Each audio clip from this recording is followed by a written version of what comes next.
Decomposition reaction combination reaction का just opposite होता है। इसका मतलब क्या होता है तो देखते हैं। रिवर्स ऑफ कॉम्बिनेशन मतलब कॉम्बिनेशन को अगर हम लोग उल्टा कर दे तो डिकम्पोजिशन रिएक्शन आ जाएगा। मतलब one reactant breaks into two या फिर मोर देन टू प्रोडक्ट्स। एक रिएक्टेंट रहेगा और वो फॉर्म करेगा, वो प्रोड्यूस करेगा दो या दो से ज्यादा प्रोडक्ट को, दो या दो से ज्यादा कंपाउंड या फिर एलिमेंट को। ठीक है, तो जैसे यहाँ पर दिख रहा है एक रिएक्टेंट है सिंगल ए बी। ठीक है, ए बी एक सिंगल है, एक ही साथ है, और ये क्या हो जा रहा है, ये ब्रेक डाउन हो रहा है दो या दो से ज्यादा प्रोडक्ट में। जैसे पहला एग्जांपल है इसका CaCO3 यानी लाइम स्टोन, चूना पत्थर। तो CaCO3 में हीट करने से क्या हो रहा है, क्विक लाइम अलग हो जा रहा है और कार्बन डाइऑक्साइड गैस प्रोड्यूस हो रहा है। तो यहाँ पर हमें देख रहे हैं कि जो रिएक्टेंट है वो एक ही है, सिंगल रिएक्टेंट है, बट प्रोडक्ट के साइड यहाँ पर दो प्रोडक्ट, एक ये और एक ये। तो रिएक्टेंट सिंगल है, प्रोडक्ट दो है, तो single reactant break down into two और more than two product, then it is called a decomposition reaction. ठीक है, तो quick lime is used in making cement. तो क्विक लाइम हम लोग सीमेंट बनाने में करते हैं, ये यहाँ पर नोट है। देन डिकम्पोजिशन रिएक्शन को हम लोग और अच्छे से जानते हैं कि those reaction in which a single compound, एक सिंगल कंपाउंड होता है, ब्रेक डाउन हो जाता है टू गिव टू और more simpler substances are called decomposition reaction. तो सिंगल प्रोडक्ट होता है, सिंगल रिएक्टेंट होता है जो कि ब्रेक डाउन हो जाता है दो या दो से ज्यादा कंपाउंड में या फिर प्रोडक्ट में, और उसको हम लोग क्या बोलते हैं, डिकम्पोजिशन रिएक्शन बोलते हैं। Thus these reaction are just opposite to combination reaction. और इस तरह से ये जो रिएक्शन है डिकम्पोजिशन रिएक्शन, वो कॉम्बिनेशन रिएक्शन का क्या होगा, जस्ट अपोजिट होगा। The decomposition reaction take place only when the energy in the form of heat, electricity और light is supplied। तो यहां पर बोला जा रहा है कि डिकम्पोजिशन रिएक्शन तभी पॉसिबल है जब हमें उस रिएक्शन को होने के लिए क्या बाहर से दे, हीट दे या फिर इलेक्ट्रिसिटी दे या फिर लाइट दे। ये अगर हम उस रिएक्शन में सप्लाई किया जा रहा है तो तब जाकर वो डिकम्पोजिशन रिएक्शन होगा, तब वो डिकम्पोजिशन रिएक्शन पॉसिबल होगा। ठीक है, तो डिकम्पोजिशन रिएक्शन को पॉसिबल करने के लिए हमें बाहर से कुछ हीट या फिर लाइट या फिर एनर्जी देना पड़ता है। देन यहाँ पर हम लोग डिकम्पोजिशन रिएक्शन को इसके थ्रू भी समझते हैं। डिकम्पोजिशन रिएक्शन जिसमें एक सिंगल प्रोडक्ट X है और ये दो प्रोडक्ट में टूट जा रहा है, Y and Z। Y Z कुछ भी हो सकता है। जैसे यहाँ पर एक सिंगल प्रोडक्ट है, कंपाउंड के फॉर्म में है, और ये ब्रेक डाउन हो गया है और दो प्रोडक्ट बनाया है, दो या दो से ज्यादा भी हो सकता है। यहाँ पर देखते हैं डिकम्पोजिशन रिएक्शन का, जैसा कि यहाँ पर दिख रहा है कि 3 पार्ट्स होता है। पहला हीट, इलेक्ट्रिसिटी और लाइट। ठीक है, अगर हीट प्रोवाइड किया जा रहा है तब वो केमिकल रिएक्शन डिकम्पोज हो रहा है, मतलब डिकम्पोजिशन हो रहा है, तो उस रिएक्शन को बोलते हैं थर्मल डिकम्पोजिशन। ठीक है, जो हीट के थ्रू हुआ है उसको बोलेंगे हम लोग थर्मल डिकम्पोजिशन, और जो इलेक्ट्रिसिटी प्रोवाइड करने से हुआ है उसको बोलेंगे इलेक्ट्रोलाइटिक डिकम्पोजिशन। ठीक है, मतलब वैसा केमिकल इक्वेशन, वैसा केमिकल रिएक्शन जिसमें हम लोग क्या दे रहे हैं, इलेक्ट्रिसिटी दे रहे हैं, करंट दे रहे हैं, करंट प्रोवाइड कर रहे हैं, तो वैसा रिएक्शन को बोलेंगे इलेक्ट्रोलाइटिक डिकम्पोजिशन। एंड अगर हम लोग लाइट दे रहे हैं, लाइट के थ्रू वो chemical equation, chemical reaction possible हो रहा है, तो वैसा डिकम्पोजिशन को बोलेंगे हम लोग फोटोकेमिकल डिकम्पोजिशन। क्या बोलेंगे, फोटोकेमिकल डिकम्पोजिशन। ये आपका डिकम्पोजिशन रिएक्शन का 3 टाइप्स है, तो हम लोग इसको अच्छे से जानते हैं क्या क्या होता है। तो decomposition reaction which take place by absorption of heat. तो हमने यहाँ पर देखा कि वैसा डिकम्पोजिशन रिएक्शन जिसमें हीट क्या हो, अब्जॉर्ब हो, यानी हीट दिया जाए, तो वैसा रिएक्शन को हम लोग, वैसा डिकम्पोजिशन रिएक्शन को थर्मल डिकम्पोजिशन रिएक्शन बोलेंगे। और जिसमें अगर हम लोग करंट दे रहे हैं, इलेक्ट्रिसिटी प्रोवाइड कर रहे हैं, वैसा केमिकल रिएक्शन, वैसा डिकम्पोजिशन रिएक्शन जिसमें हम लोग क्या दे रहे हैं, करंट पास करवा रहे हैं। ठीक है, करंट उसको ऑब्जर्व कर रहा है, करंट को पास करवा रहे हैं। ठीक है, जैसे कि यहाँ पर लिखा हुआ है decomposition reaction which take place when electric current is pass through the compound. उस कंपाउंड में इलेक्ट्रिक करंट पास करवाया जा रहा है इन द मोल्टेन स्टेट, यानी पिघला हुआ स्टेट, या फिर एक्वस स्टेट यानी वाटर के स्टेट में। These are called electrolytic decomposition reaction, या फिर सिंपली बोल सकते हैं इलेक्ट्रोलाइसिस। ठीक है, वो इलेक्ट्रोलाइसिस इक्वेशन केमिकल रिएक्शन का एग्जांपल होगा, जिसमें क्या हो रहा है, हम लोग कंपाउंड में इलेक्ट्रिक करंट प्रोवाइड करा रहे हैं, तो वैसा डिकम्पोजिशन रिएक्शन को हम लोग बोलेंगे electrolytic decomposition reaction. Then third part इसका देखे थे जिसमें डिकम्पोजिशन रिएक्शन हो रहा था with the help of absorption of light, light को ऑब्जॉर्ब कराकर डिकम्पोजिशन रिएक्शन को फुलफिल किया जा रहा था। तो these are called photo decomposition reaction या फिर फोटोलाइसिस भी बोला जा सकता है। क्या बोलेंगे हम लोग? फोटो डिकम्पोजिशन रिएक्शन या फिर फोटोलाइसिस।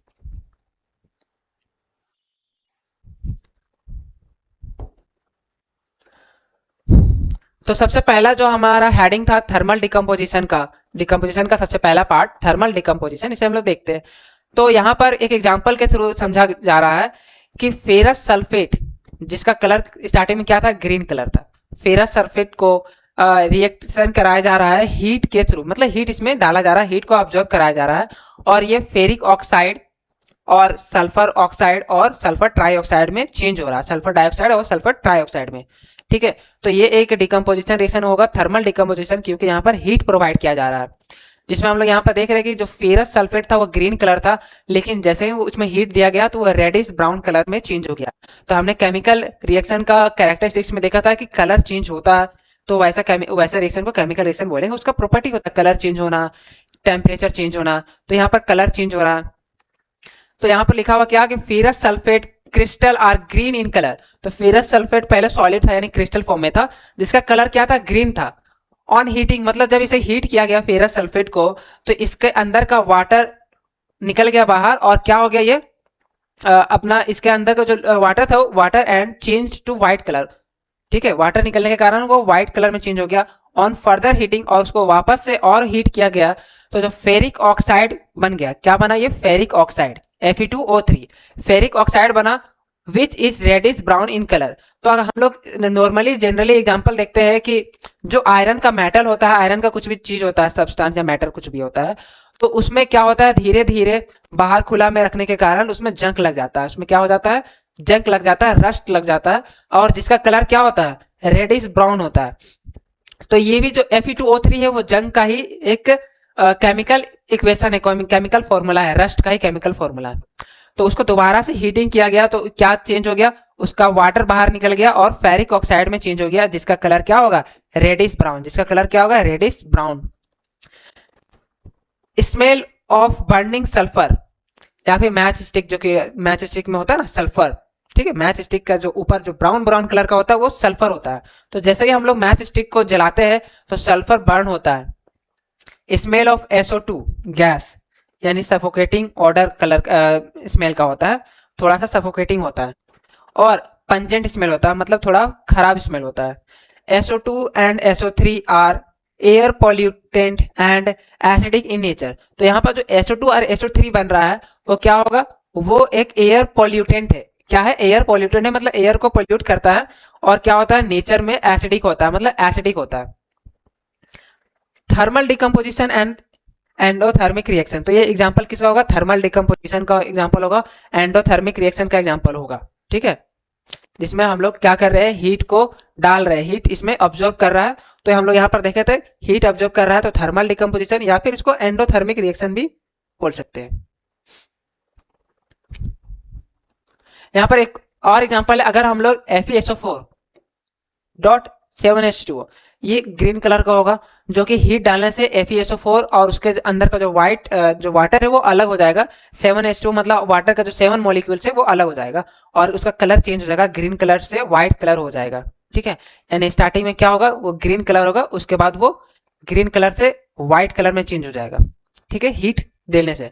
उसके बाद अगेन हीट देंगे किसको? FeSO4 फेरस सल्फेट को। तो फेरस सल्फेट को दोबारा हीट देने से जो व्हाइट कलर था वो अब रेडिश ब्राउन कलर हो जाएगा, और यहाँ पर जो हम लोग सेम देखे थे SO2 और SO3 प्रोड्यूस करेगा। तो यहाँ पर देख रहे हैं कि what is observe when hydrated ferrous sulphate crystals are heated. Hydrated, यहाँ पर हाइड्रेटेड फेरस सल्फेट इसलिए बोला जा रहा है क्योंकि इसमें वाटर अभी है, तो वाटर है यानी ये हाइड्रेटेड है। तो हाइड्रेटेड फेरस सल्फेट क्रिस्टल को जब हीट किया गया, heated in a dry boiling tube, मतलब हीट किया गया, तो क्या हुआ? तो जैसे ही हम लोग हाइड्रेटेड फेरस सल्फेट को हीट किए ना, तो हीट करने से वो फेरस सल्फेट से वाटर अलग हो गया और फेरस सल्फेट का कलर क्या हो गया? व्हाइट कलर हो गया। फिर क्या बोल रहा है? Give a balance chemical equation of the reaction that occur. तो जो ये रिएक्शन हुआ इसका बैलेंस केमिकल इक्वेशन लिखने बोल रहा है। तो यहां पर ये देख रहे हैं कि हम लोग FeSO4 7H2O एंड 7H2O, तो दोनों ही बैलेंस है, तो यहाँ पर बैलेंस करने की जरूरत नहीं है। नेक्स्ट केमिकल इक्वेशन ये था कि 2FeSO4 यानी इसमें अगेन हीट दिया गया था, इसको हम लोग को बैलेंस करना था।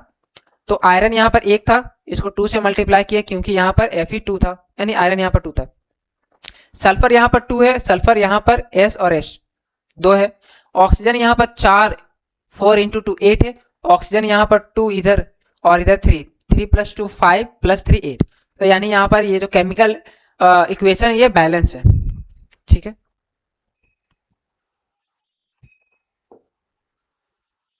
नेक्स्ट हमारा था कि डिकम्पोजिशन रिएक्शन सेकेंड टाइप, जिसका इलेक्ट्रोलाइसिस मतलब करंट के थ्रू डिकम्पोजिशन रिएक्शन देखना था, जिसमें हम लोग वाटर में करंट दिया जा रहा है और वो वाटर चेंज हो जा रहा है किसमें, H2 एंड O2 में।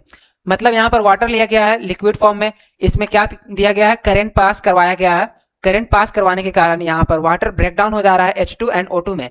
तो ये भी डिकम्पोजिशन रिएक्शन का एग्जाम्पल है जो कि करंट के थ्रू हुआ है, और इसलिए इसको क्या बोलेंगे, इलेक्ट्रोलाइसिस या फिर इलेक्ट्रोलाइटिक डिकम्पोजिशन रिएक्शन बोलेंगे, ठीक है। तो H2 गैस यहाँ पर हमें कैथोड में मिलेगा और O2 गैस यानी ऑक्सीजन एनोड में आ जाएगा, ठीक है। सेकेंड नंबर में यहाँ पर क्या देखने को मिल रहा है कि वॉल्यूम ऑफ गैसेस यानी H2 और O2 का जो वॉल्यूम होगा, जो रेशियो होगा, सिंपल रेशियो में 2:1 होगा। And mass ratio of gas H2 and O2, मास इसका हो जाएगा, मास का रेशियो होगा 1:8। H2 कितना से मल्टीप्लाई हुआ, 2 से, तो H2 में 2, और O2 किससे मल्टीप्लाई हुआ, किसी से भी नहीं, यानी 1। तो H2 और O2 का जो वॉल्यूम का जो रेशियो होगा वो कितना होगा, 2:1, 2:1। और इसका अगर मास का बात किया जाए तो H हाइड्रोजन का मास 1 होता है, हाइड्रोजन यहाँ पर है कितना, हाइड्रोजन का 4 एटम है, तो 1 इंटू 4, ठीक है, प्लस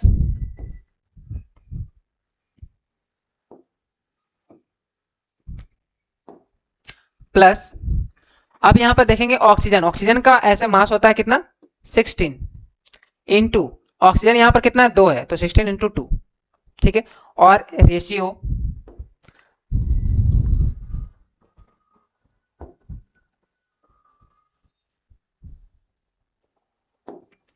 तो यहां पर हम लोग देखेंगे mass ratio of gases H2 and O2 1:8 कैसे आया।